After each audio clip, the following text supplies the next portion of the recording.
And now I'd like to turn over to my friend Larry Lucan, who will help us through the spiritual component to wellness. Thank you all for your attention. Appreciate it. Thank you. Thank you, Dan. All right. Okay, well, thank you.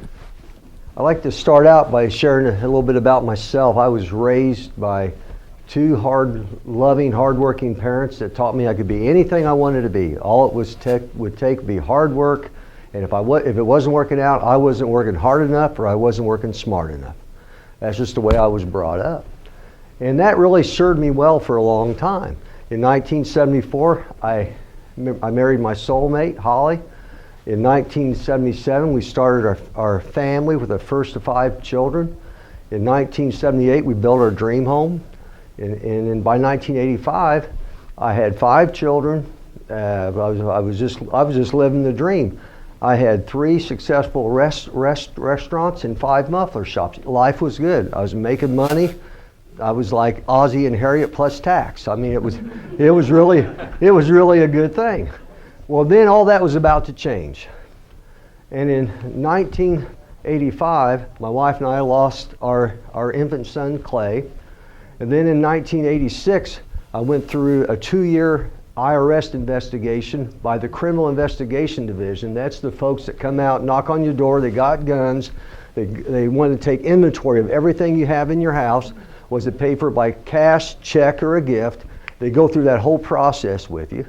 Well, then, we get through that, and after 2 years, they finally say, you're no longer the subject of the investigation. Of course, that's after they've gone, they met with your friends, they've met with your bankers, they've met with everybody that lets you know that you're being investigated for tax fraud. But at the end of the day, whenever it was all said and done, they didn't go to all that effort to let people know you're clear. So that was just kind of a real interesting, challenging time. By 1992, my 15-year-old son was addicted to drugs. And by the time he was 16, I gave him the fork in the road speech. He had to give up the drugs or he had to leave. He chose to leave. And so for like 12 years, he was living out and about. And in the year 2000, he was facing 8 years in prison. In 1995, they began a road construction project that widened our street in front of my cash cow of my restaurants. And at that point in time, it dropped our sales from over $1 million to under $500,000. So that put quite a financial strain on me. And just as the light was getting bigger at the end of the tunnel and the construction project was completed, on December 17th, 1997, my wife and I had our 16-year-old son killed in a car accident. And that was kind of when I realized that all that upbringing of being hard work, that I was in control, just went out the window. I realized that, it was just like your heart gets torn out of your chest. You literally just don't know how to deal with things. And I lost a bunch of money, so I went into more financial challenges. Well, then, it's interesting. A friend of mine named Scott Rasco from Fort Hood, Texas, he's a chaplain at Fort Hood, Texas, shared with me. He says, Larry, if your son could talk to you now, what do you think he'd say? He'd say, Dad, I'm okay. Take care of Mom and my sister and my brothers, and I'll see you someday. And at that point in time, my faith either had to grow or it would go to hell. It was quite that simple. And I'm very thankful that it grew. Faith is defined in Hebrews 11 as being sure of things that we hope for and certain of things that we do not see. And the interesting thing about Hebrews, I found out, I started reading a lot of scripture. I went to church as a kid, but I never really got that involved. But then I started thinking and learning. And I started reading more about scripture. And Hebrews 11 is a hall of fame of faith. It's all the Old Testament individuals that went through their challenges and at the end was blessed. And you think about adversity plus faith. And it's because of that adversity my faith grew. If I didn't have the adversity part of it, I would not have the opportunity to grow. Because of adversity, my faith grew. I had a clearer sense of purpose, a greater appreciation for my family. I had a greater sense of responsibility to make the most of my time. I started looking at, do I invest my time or do I waste it? And that's something I really think is an important lesson to learn. And the other part is understanding that it's through faith our challenges become opportunities. So what about adversity? Let's try to understand that a little bit. Adversity really falls into one of two groups. It can either come from choices and decisions that we make, whether we eat healthy or we don't eat healthy. And my stroke could be one example. I wasn't particularly conscious of eating healthy or eating well. And that was a conscious decision, and this is a consequence of that. Another component there, I understood that the other side was, is there things beyond my control? I had no control over losing my son. That was something that just happened. And if you understand that, then you can have a certain peace about it, that it's not your fault. And it's really important to have that understanding. I included a quote from C.S. Lewis. I'm not sure if many of you have heard of C.S. Lewis or not. But it says, hardships often prepare ordinary people for an extraordinary destiny. And the interesting thing is that through adversity, I've learned so much. I'd like to share a couple of quotes, a few quotes here. Just a secular quotes are like, a gem cannot be polished without friction, nor can be perfected without trials. That's an old Chinese proverb. And Martin Luther King said, the ultimate measure of a man is not where he stands in a moment of comfort and convenience, but where he stands in a time of challenge and controversy. And the last one particularly is from Henry Ford. And if you would read it with me, it says, life is a series of experiences that each of us makes that makes us bigger. And even though sometimes it's hard to realize this, but the world was built to develop character. And we must learn from that setbacks that grieves us, that we endure and help us in reaching onward. Now the reason I pointed this one out is because about 2,000 years ago, this was written too, about the importance of consider it pure joy, my brothers and sisters, wherever you face trials of many kinds, because you have the testing of your faith that produces perseverance. And let perseverance finish its work, so you may mature and complete and not lack of anything. And then Paul wrote in Romans something very much the same, that really it's important to understand our adversity in our life is an opportunity, and that it's part of what makes us who we are. I'd like to share with you some of the lessons that I've learned. I prayed for wisdom to make the right choices. It's interesting that it's just so important to have that time of prayer. It's important to learn the art of listening. Too many times we're all about talking. My grandmother always said, you've got 2 ears and 1 mouth. You should listen twice as much as you talk. And really, you'll find out lessons from that in Scripture as well. Understanding that life is a journey, and when things happen to you, that's just temporary. Also understanding the 4 biblical principles of success in business, and the importance of margin in your life, and the importance of patience and persistence, and the importance of your faith, family, and friends. In 2010, I had a stroke that paralyzed my left side. And I started a website called Why Me What Now. And it's because of that adversity, I wanted to share my story with people so they wouldn't end up in the same boat that I was in. And I wished I would have been able to have met, like I said, Dr. Dan a few years ago. I wish I would have spent more time learning about my health. I spent more time checking out cars and finding out more about the cars than I ever did about which hospital should I go to in case I had a stroke. All right? In my spiritual journey, first thing I had to do, I had to look in the mirror. That's the first thing that I had to do. And I think it's important for all of us to take a step back, to understanding that our overall wellness and to live well, that we don't forget that the spiritual part is a very important component of that. To invest time to learn daily. You know, you've got to invest time to learn. You have to set aside that time, whether it's that book you're reading. If I have the time during the day, I only take sometimes 10 minutes, sometimes it'll be an hour, but I invest time daily to learn, and particularly from Scripture. I'm still learning. I've been working at it hard for 15 years, and I know there's a lot I don't know. Read one chapter. I started out by reading one chapter of Proverbs every day for 31 days. And that's why I would recommend to everyone in here. You'll find out in the book of Proverbs that was written over 3,000 years ago, the wisdom, like Dr. Dan talked about Benjamin Franklin, an ounce of prevention's worth a pound of cure. In Proverbs it talks about the prudent look ahead and sees danger, and the simpleton goes on and suffers for it.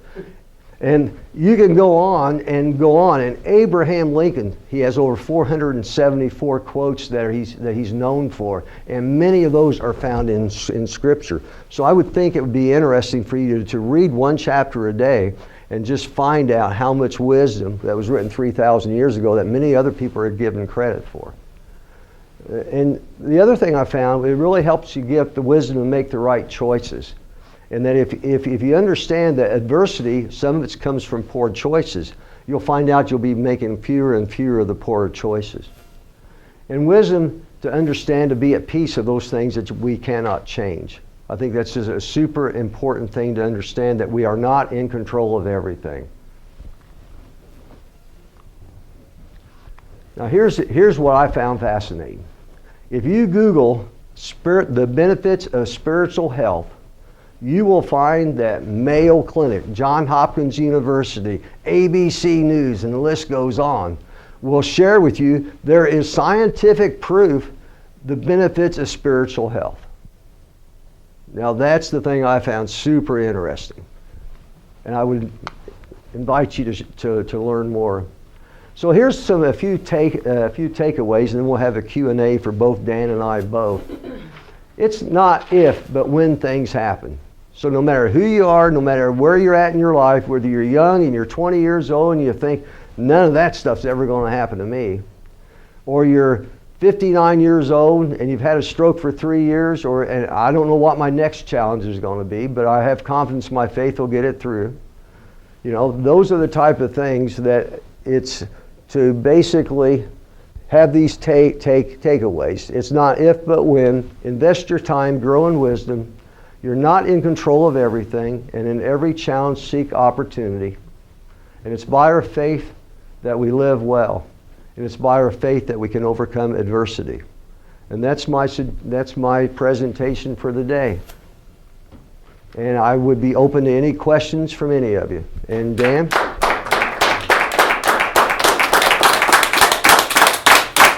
And you can tell I was a little bit nervous, so thank you. Yes. What was your website again? It's whymewhatnow.com. And on that website, I really dealt a lot with strokes and the stroke awareness, some important things to know. Like, it's important to know that what hospitals are stroke certified. Not every hospital is stroke certified. And I wish I would have done that. I wish I would have known that, but I didn't. So that's it talks about your fats, triglycerides. It talks about just a certain awareness that every 40 seconds in the United States someone's having a stroke, but yet it's kind of like something that's just not in our minds. Or because you think about it, most people that's had strokes, they're one, either dead, or two, they're disabled to the point where they don't get out and aren't very visible, or their stroke affected them to the point where it's not very visible to you that there's even anything wrong. I mean, there's people that's had strokes. It's like rolling the dice on where that blood clot or that cholesterol clot or that bleed is going to happen that deprives your brain of oxygen. And what will happen is that you just like Russian roulette, like rolling the dice. It might be where you could hear me speak, but couldn't understand a word I'm saying. Or you might be able to understand everything I'm saying, but you couldn't communicate back with me. There's all kinds of things you think about. Your brain controls everything about you, and you really have no clue of how that's going to have an impact on you. Short-term memory loss, long-term memory loss. In my case, it paralyzed my left side. And I shared with a few of you earlier, I have a hole in my head about the size of a golf ball. There's actually, if you do an MRI or a CAT scan, there are no brain cells in about that big of a section of my brain. Did I answer your question? Okay, thank you. Bill. Larry, it appears to me as though adversity has in many ways shaped your life way beyond it could have been any other way. Is there any one particular time when you just all of a sudden said, "Oh, I get it now"? Or did this just evolve over a period of time? It was like a light switch. Again, my upbringing from my parents was I could be anything. I was in control. And when I was literally totally beaten down, so to speak, I mean, from the financial side, I had my challenges. From just, I had to be strong for my wife and my children, but I could not be alone without crying, for example. But until my friend wrote me that letter, and he said, Larry, if Boo could talk to you today, what would he say? And then my faith either had to grow, and it was like, okay, I get it. You know, I just have to trust and believe that there's a plan for this. I have an understanding, and I can go through every challenge that I face, whether it's my son's addictions, whether it's the road closing, the financial challenges. I can go on through the list, but I found a blessing in every single one of those challenges, and that's the biggest thing I learned. It was like a light switch came on at that point. But in the second part of that, Bill, I had to make a steady effort to be willing to learn and be humble and learn. There's so much that I didn't know. And I really had to find out where's a good place to start reading in Scripture. And so there's things that I did. You know, I started in Proverbs, and I started with the parables of Jesus in the New Testament. Those are very easy reads. And then I purchased a study Bible. And that study Bible kind of helps explain things to people. But I am really at peace. And by the way, I didn't say this, but I'm back to living the American dream again. All right? I've got 7 grandchildren. Thank you. So anyway, but I just wanted to share that. Thanks for asking that question. And if anyone has any questions, if they'd like more information about Scripture or spiritual well-being, my email's there. It's lblukens@gmail.com. My website, Why Me What Now, is geared strictly towards strokes at this time.